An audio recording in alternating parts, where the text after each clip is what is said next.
everyone, and welcome to another video about moving to Norway.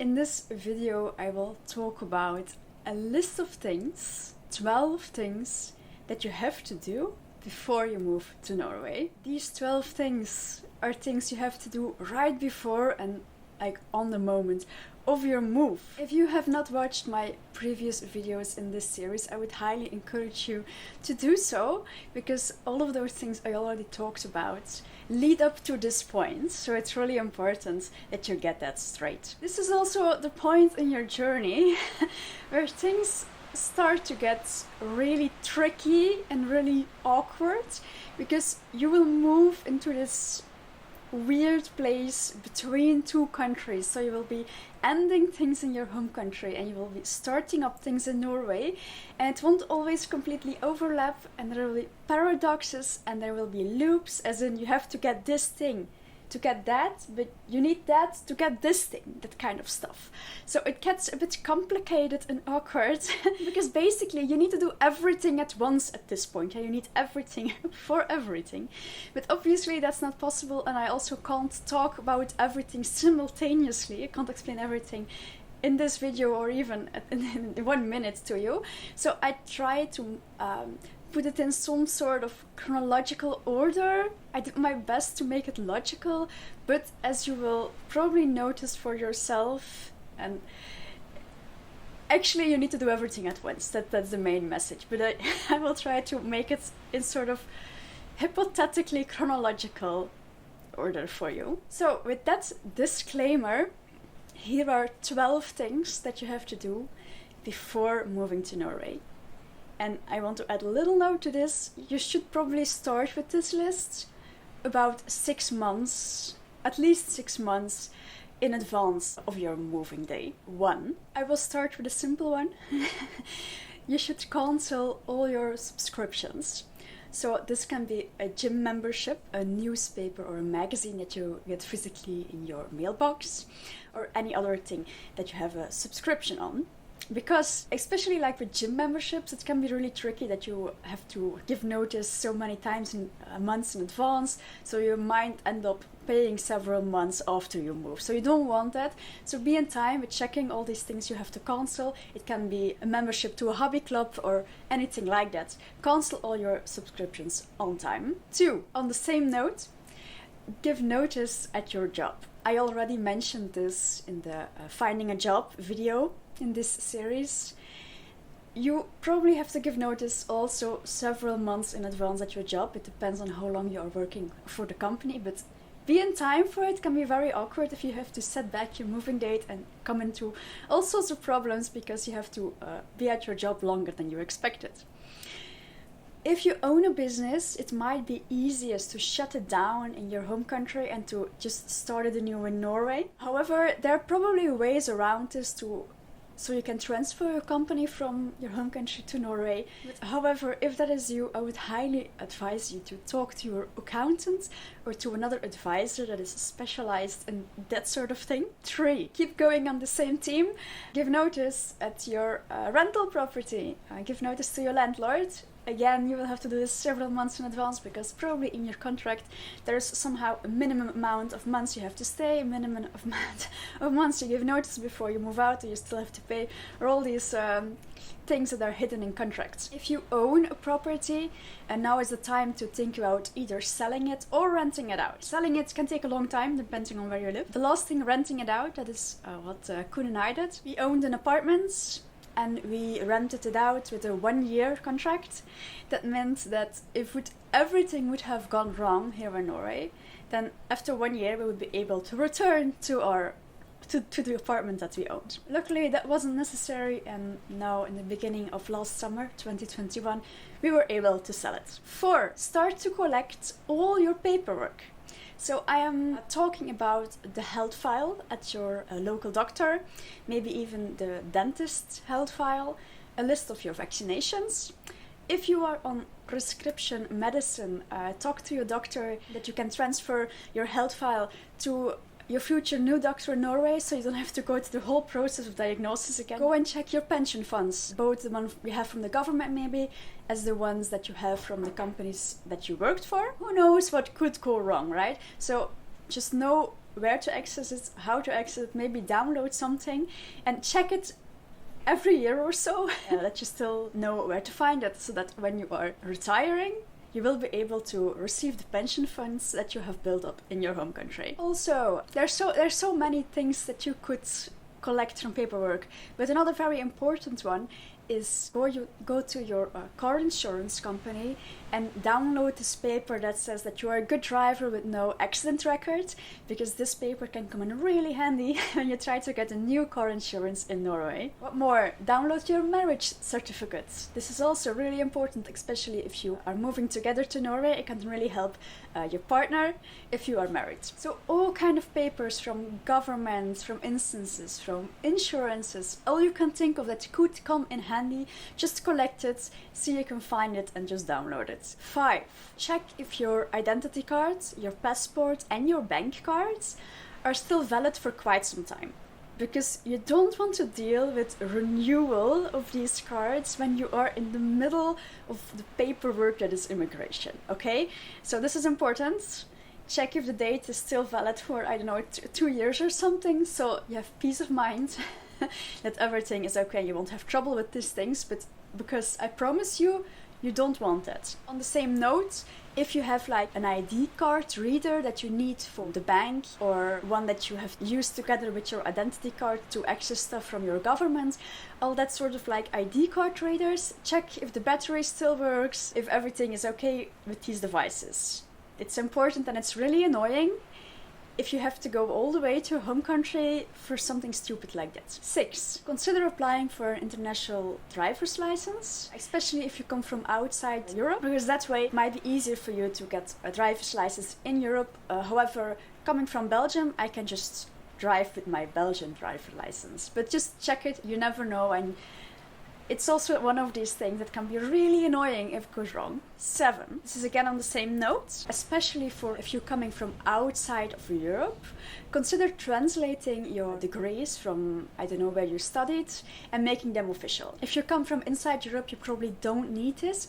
However, for example, Koen works for the local municipality here, and in order to sign his job contract, he needed to get his degrees from Belgium certified and translated in Norway. Coming from Belgium, we don't need to do this for every kind of job, but once in a while it happens, so consider doing it because it can save you time. I talked briefly about this already, specifically for doctors and nurses in my finding a job video, because for health personnel it's very specific how to get your degree certified so you can practice medicine in Norway. 8. Now it gets a bit more difficult.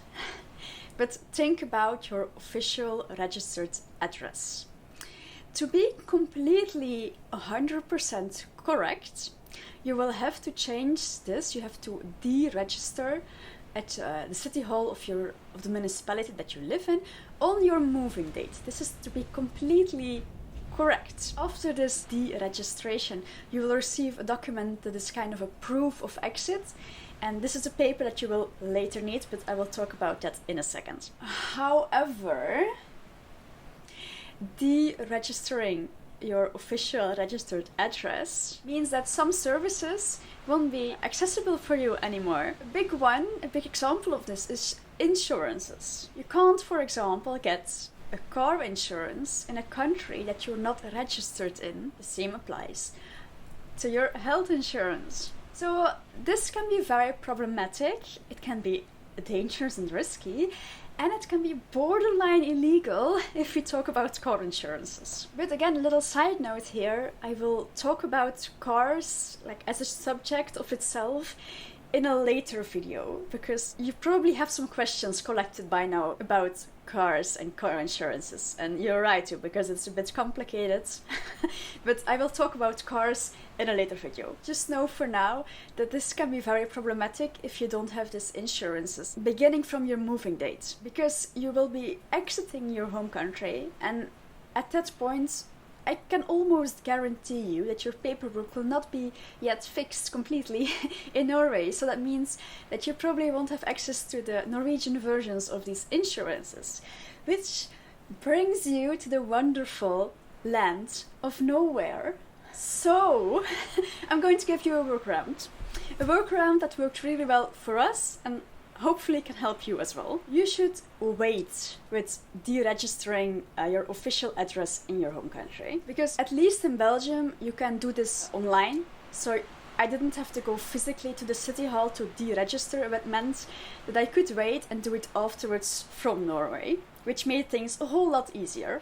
So before you use this workaround, check if that also is possible in your municipality, in your home country. So if you are selling your property or you are ending your rental contract, you could consider, for example, to put your official registered address with your parents or with another family member, so you can still be registered in your home country. If you own a property and you want to rent it out, you have to take in consideration that you can't rent it out as long as you are registered at that address. That means that for this period that you are still registered in your home country, but actually already in Norway, that also means that for that time you will still have to pay taxes, property taxes, municipality taxes, so hold that in mind.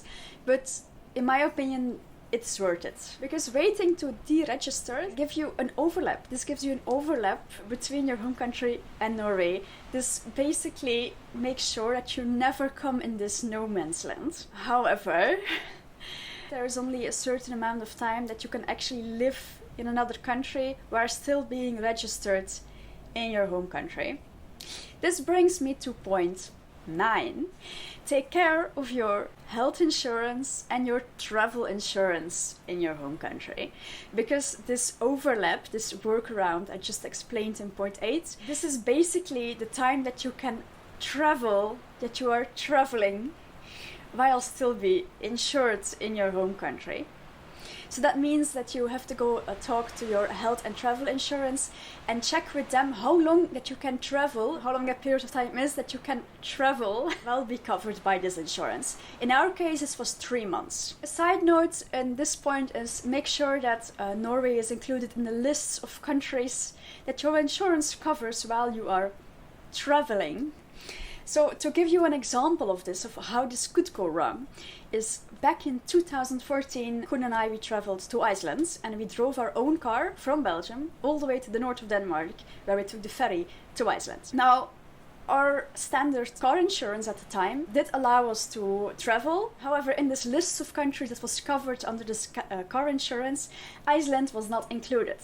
Would we not have checked and would something would have gone wrong with our car in Iceland, we would have had a really big problem. For that 1 month that we were traveling, we need to get a separate car insurance, like an extra addition to this car insurance we had.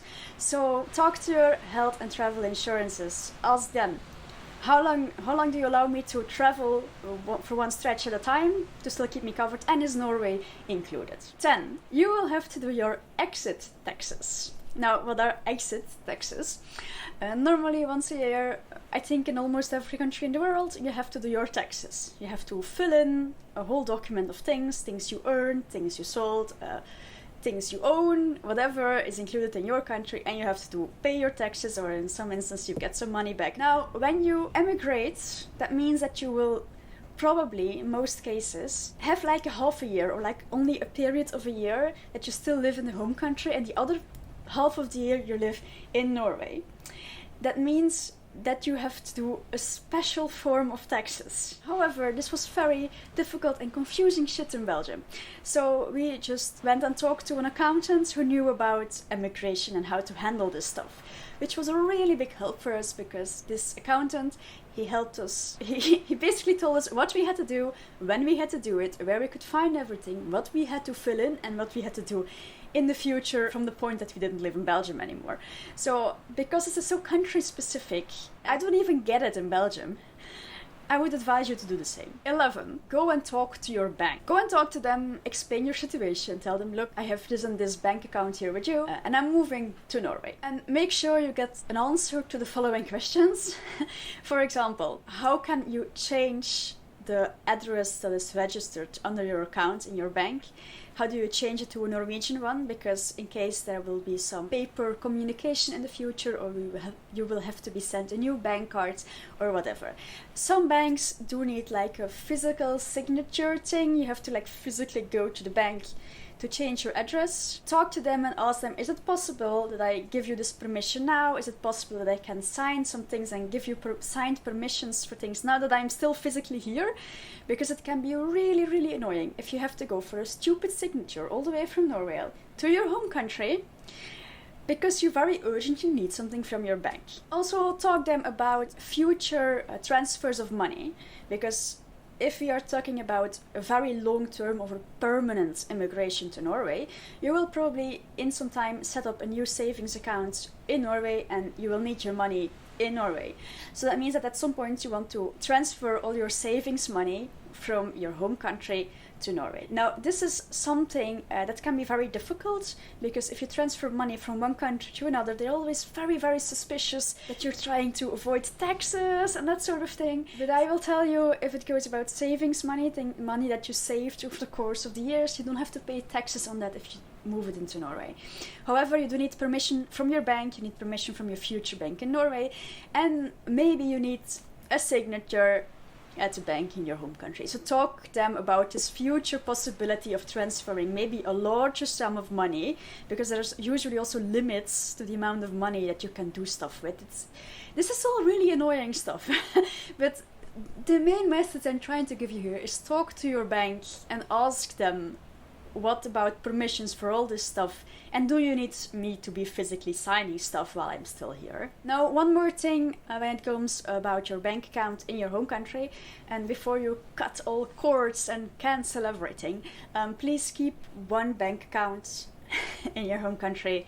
This can be really handy. For example, if you, when you retire, want to receive your pension fund, the amount that you have built up in your home country, when you want to receive that, for example, that could be problematic if the government have to transfer it to a bank account in another country. So for that reason, keep a bank account.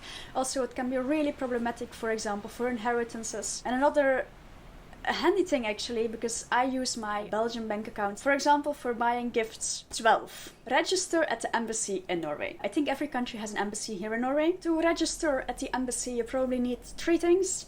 1, you have to prove that you are registered in the folkregister here in Norway. That is the register of all people in Norway. Then you also need this proof of exit paper that you received at your city hall when you deregistered official address in your home country. And you also need the identity card from your home country. So this means that you probably have to wait a few months or sometime while you're already living in Norway, and you have to wait until all this paperwork is fixed for you. It is important that you register at the embassy once you're ready for it, once you have all the paperwork that you need, because the embassy will act as your city hall in Norway as a citizen of the country, of your home country.